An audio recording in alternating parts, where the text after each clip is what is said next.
And then step 4 and 5 you're going to do at home, and that's create a prototype as well as get feedback on your robot. So hopefully, the things we learned today, um, it'd be great to continue on with step 4 and step 5.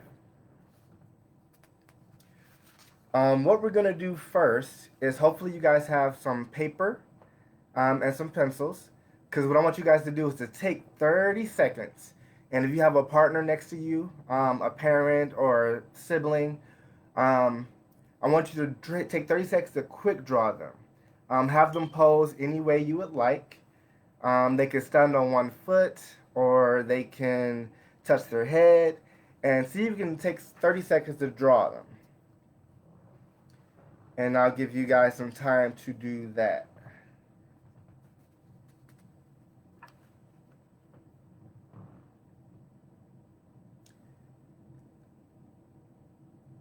All right. I see a comment here. We want a robot to help us with our homework. That's awesome. Two comments actually. People saying they want robots to do their homework. All right. I hope you have some pretty awesome drawings here, but it's okay. This is typically the step of how engineers prepare and begin the process of designing robots. But who can tell me in the comments, what do robots look like? What do you think robots look like?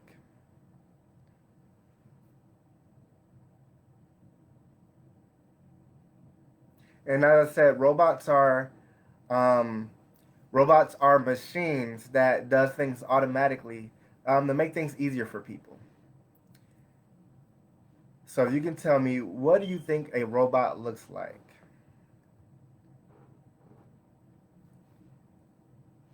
And if you don't know, it's okay. Robots, some people might think they're shiny, or they they look like maybe like people or animals. But the cool thing about robots is they can look like whatever we want them to look like. Um, Engineers use something called biomimicry, which is when we make a machine that looks or acts just like a human or animal or a plant. So I'm gonna play a little game with you guys. Even though we can't see each other, it's okay. We're gonna have you guys act out at home the things that I call out. And what I'm gonna do is I'm gonna become the engineer, and you guys are gonna be my robots or my machines. Um, so the first thing that I want my little robots to do is fly like a bird. You're gonna be a machine that flies like a bird. And if you're acting at home, I would assume that you would be flapping your wings. Um, oh, I actually have some people put some examples. They said a robot could be shiny and hard. A robot has buttons and metals. A robot is boxy. Um, we have aluminum foil, tiny, a big machine. I like this one. Somebody said robots have metal circle bodies, claw hands, and moves on wheels. Those are some examples of some parts that a robot can have. All right. So hopefully we have some people act out a robot flying like a bird. Now what I want you guys to do is imagine if you were a robot that could eat leaves off of tall trees like a giraffe. So if you were a tall robotic giraffe, what would you be doing? What would you look like? And you might try to make your hand like a long neck, and pretend to eat from the tall trees. But that's an example of a robot that imitates nature or animals. Another thing we're going to do, and another thing that's important, is that robots also imitate humans. So, if you were a robotic figure skater, what would you do? a robotic figure skater. And I'm assuming we have a lot of Brownies um, pretending to skate in their living room or wherever you are.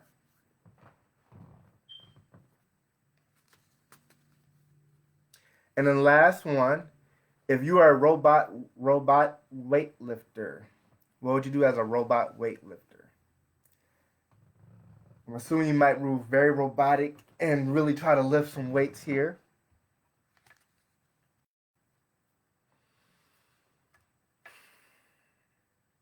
Again, one of the key words for this designing robots badge is biomimicry, which is it's a robot that's designed after nature. For example, human or some type of animal or plant.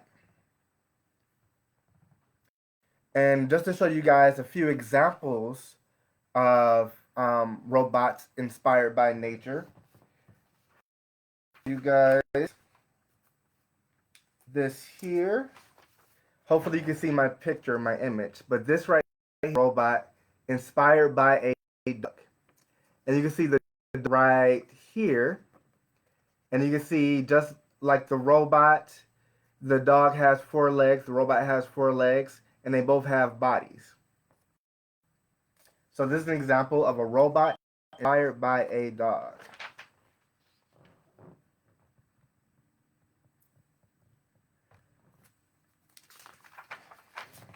All right.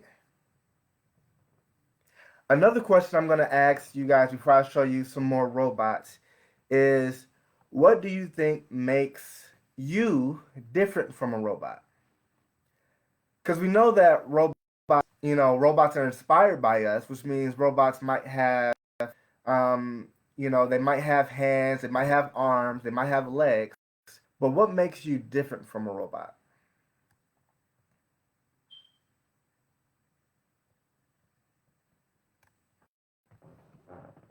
What makes you different from a robot?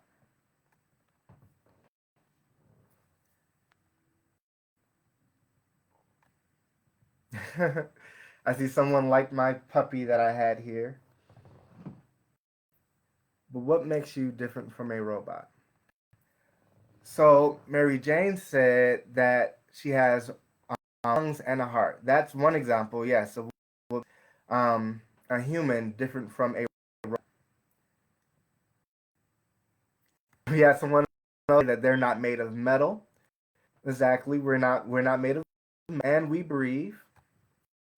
Um, we can imagine someone said robots talk differently. We can probably imagine a robot might talk very slow. All right, so I have another example of a robot inspired by nature. You can tell me what this robot inspired by nature is. What is the nature thing, insect, animal that this is inspired by?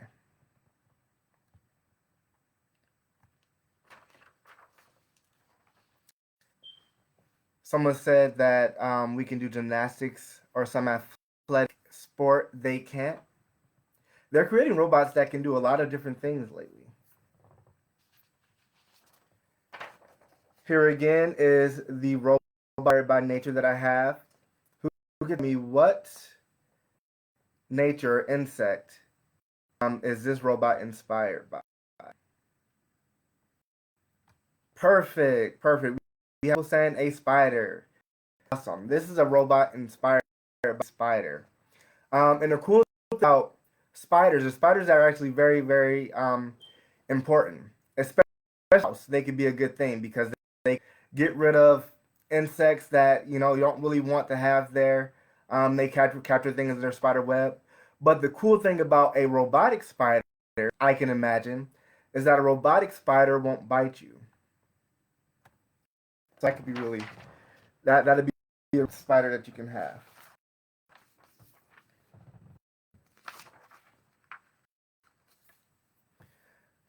All right. So what I'm going to show you now is a robot inspired by a bumblebee. And this takes us to our activity that we're going to do today. Now, who can tell me what bumblebees do? This is a robot inspired by a bumblebee. What do bumblebees do?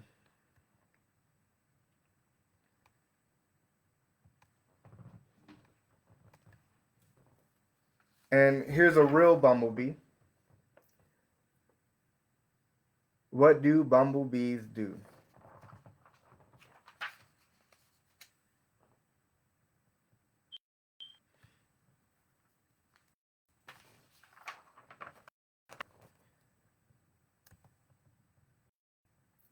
All right. Someone said bumblebees get honey. They collect pollen. All of these answers are correct, by the way. They get nectar from flowers. They pollinate. Awesome. Those are all the things that they do. One of the most important things that bumblebees is they pollinate flowers and plants. Does anyone know what pollen is?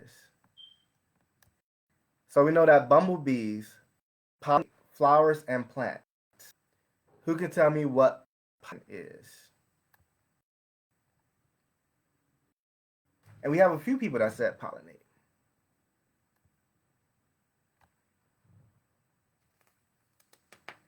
What is pollen?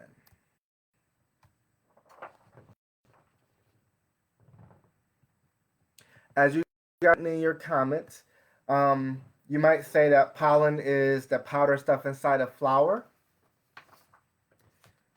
And I can tell you that pollen is the powdery stuff on a flower that comes off if you touch it. And like you all said, bees carry pollen from one plant to another. By moving pollen between plants, bumblebees help plants to grow new plants. Now, what engineers do is we examine the world around us, and then we figure out what problems can we solve with robots. And the one thing about bees is we know that there are fewer bees today. There are fewer bees. And what I want to ask you all is, why do you think that having fewer bees would be a problem? Knowing that bees pollinate flowers and they help our plants grow, why do you think that having fewer bees will be a problem?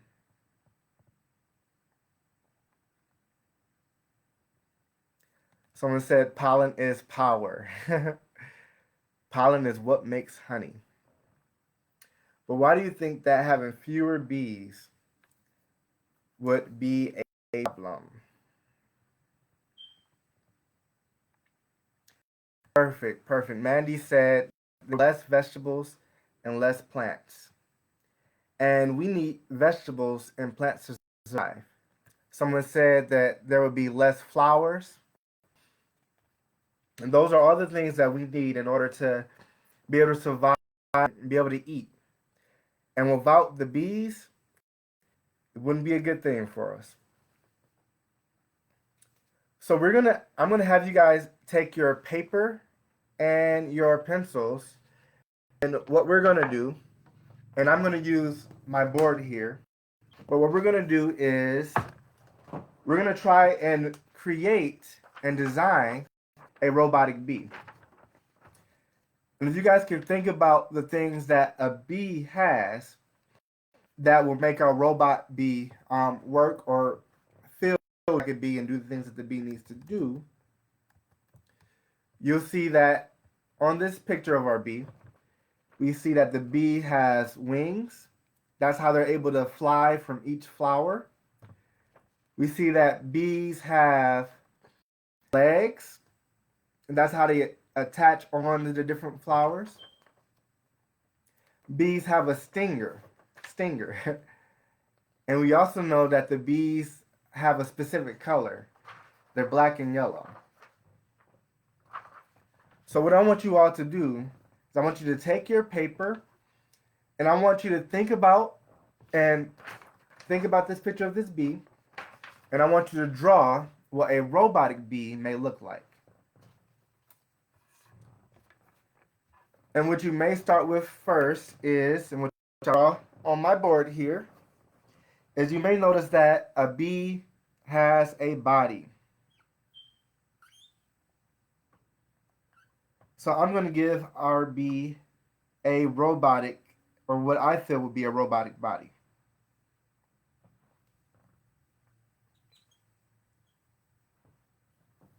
So I gave our bee a box body, because we know a lot of robots are made out of metal parts, and we want to make sure our bee looks like a robot.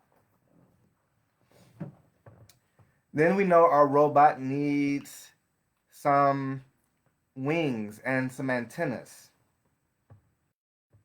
and some eyes, maybe to see. And maybe if we had a robotic bee, it might have cameras or something in the eyes.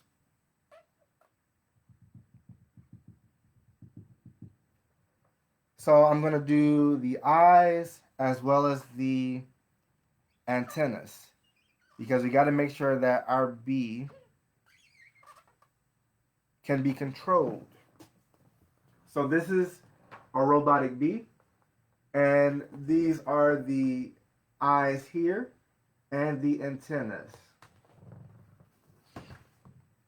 And I see more people are commenting, and they're saying without bees we wouldn't have food. That's true. And we're saying less honey.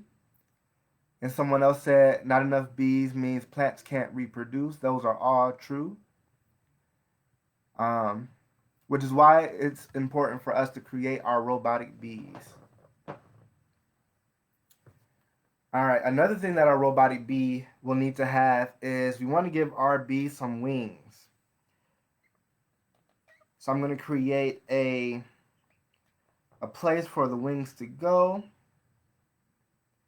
Make our wings nice and big.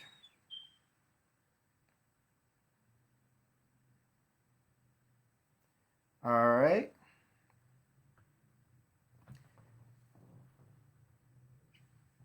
And I'm going to label these things as well.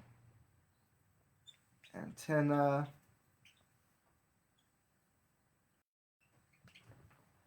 All right. Here is our bee and our robotic bee. And I would love to see how your bees are turning out. But our robotic bee has some wings now. It has antennas and it has some eyes.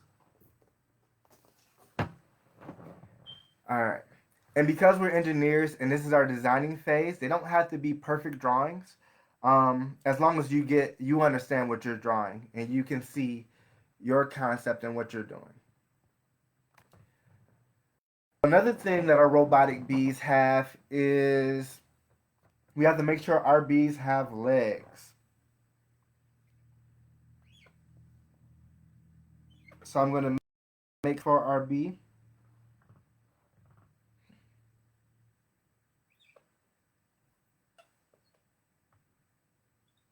All right. And let's go with 4 legs on both sides, even though you only see 4 legs. And here is our robotic bee with our 4 legs so it can latch on to the flowers. Now, if I can ask you in the comments, what is my bee missing? My bee missing? I have wings, I have antennas, I have eyes, I even have, well, it's not yellow and black, but we have our stripes here and our legs. But what is my bee missing?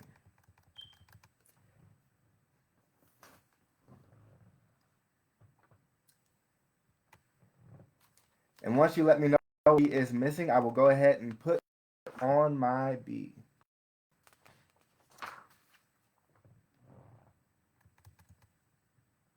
What is my bee missing? A stinger, correct? Awesome. All right, so I will make a stinger here. Give it some shape.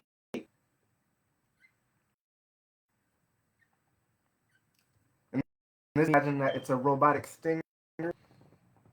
And this right here, oh, this right here is my stinger. That's my stinger. And hopefully you all have finished or is pretty close to finished drawing your robotic bees. Here we go. Here is our real and here is our robotic bee. And as we saw, people have already been trying to figure out how to create their own robotic bees. And remember, this is an example right here of a robotic bee that they have created. And we know that bees are important in order for us to continue on getting our plants. Somebody said tongue too. You're right. A little mouth on the bee.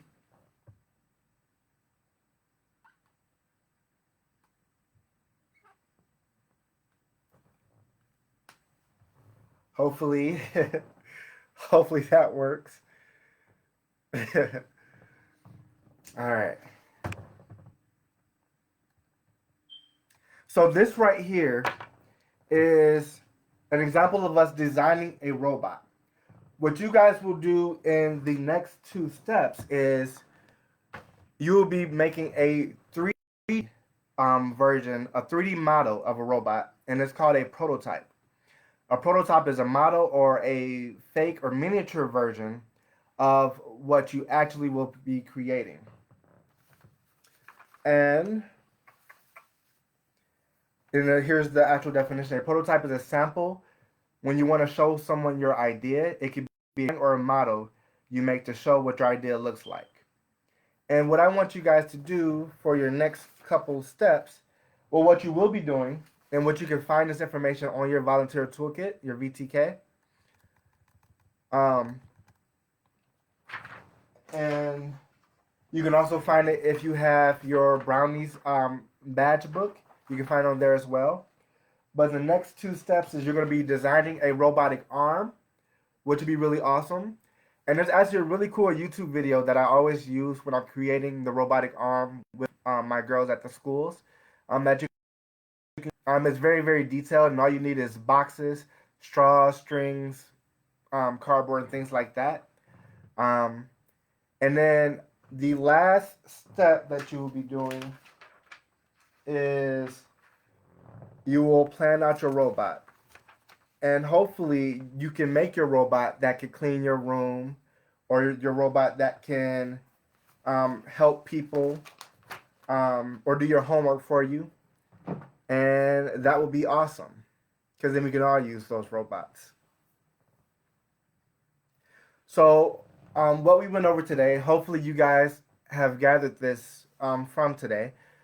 We talked about what a robot is, which is an automatic machine that helps us with help make things easier for us. We talked about a word biomimicry, which is a robot that imitates nature, like a human or a plant or insect or animal. And we also talked about why robots are important and why it would be good to create maybe a robot bee, because we know that bees are becoming fewer, and we want to make sure that we really making sure that we can continue to have plants and continue to have food. So I hope you guys enjoyed today.